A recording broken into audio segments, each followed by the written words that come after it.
Hey class, it's Wednesday, and that means we are halfway through our course in legal traditions. I wanted to take some time on this Wednesday. I guess it's Wednesday afternoon now, depending on where you are, and congratulate each of you for a job well done. I remain impressed with the discussions, with the blogs, with the entries that you are doing with your work. So congratulations on doing that. Now today, the purpose of the video today is just kind of serve as another overview and try to keep you motivated here midweek. Sometimes at this point in the class, we get tired. We've been pretty busy. The legal traditions class is a busy class. There's a lot to do, a lot of writing. You have to pick up a lot of information to learn, background on the law, as well as APA if you've never done that, and writing is just a lot to do. So what are we doing this week as we move forward on this Wednesday? Obviously, we had some reading. We had our 4.1 discussion on civil commitment as a means of crime prevention. So far, in taking a look at the discussions, I think we're getting off a little slow, but if you haven't contributed to the discussions, try to get those in as soon as you can so that everyone has an opportunity to take read what you have posted and then reply to that. So please contribute to that discussion if you've not already done that. Now, this is an important discussion, and what I've seen thus far has been very, very good.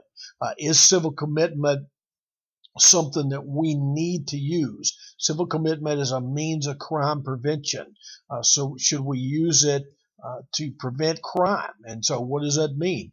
Obviously, the courts can sometimes commit people when they have committed so many crimes, and the mentally ill, and hopefully get them into a facility where they can get some treatment if need be. Now, this changed, in the 50s and 60s and the 70s. Lots of things happened in these facilities, and so you don't see it as much as you used to, but it's still there.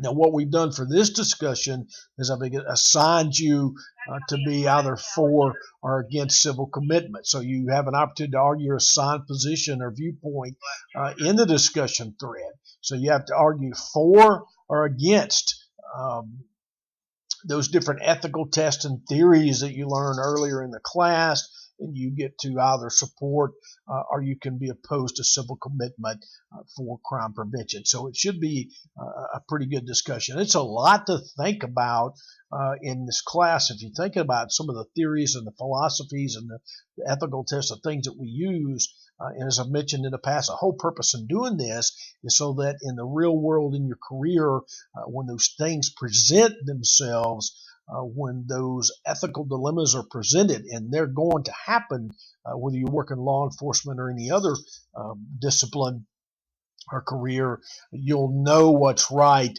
and you'll be able to make that right decision, and it keeps us out of hot water, or in between the ditches, as we like to say here in the South. So it does help you to make some good decisions there with ethics and dealing with some of those dilemmas. So a lot to do this week. Again, it is Wednesday. As I mentioned, please contribute to those discussions if you've not done that.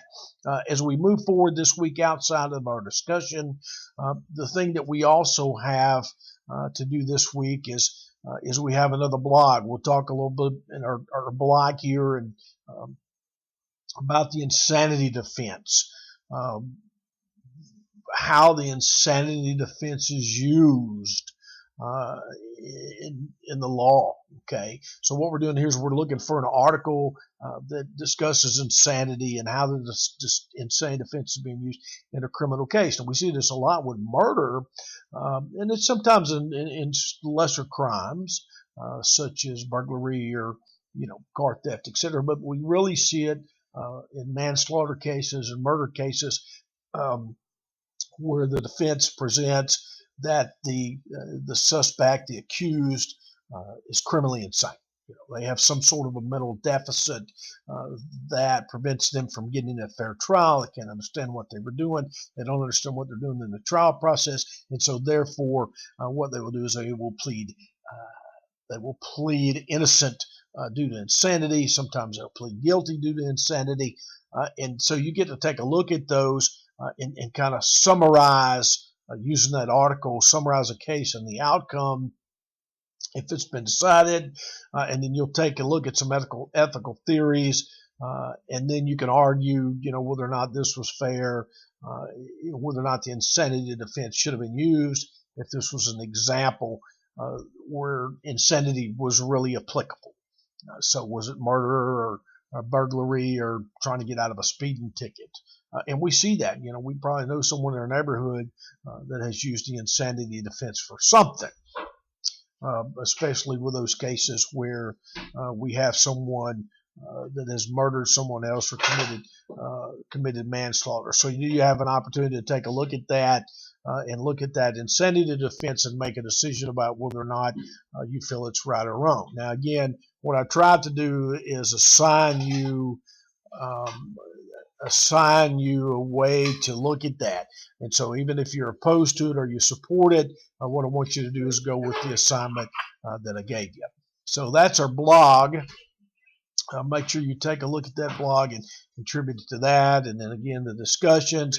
And then we have a crime and punishment assignment this week. And then just take a look at that rubric. You'll be able to first explain the different types of crimes and the punishments that exist, provide an ethical explanation of the relationship between the crimes and the punishments in the United States, and then provide that detail. Now, remember, I want you to use APA. I want you to cite your sources, use those references. Pay attention to those rubrics closely because it's midterm. So what we ought to be able to do is at this point is understand how to write the way that I want you to use the APA and the way I want you to check your spelling and really pay attention to that.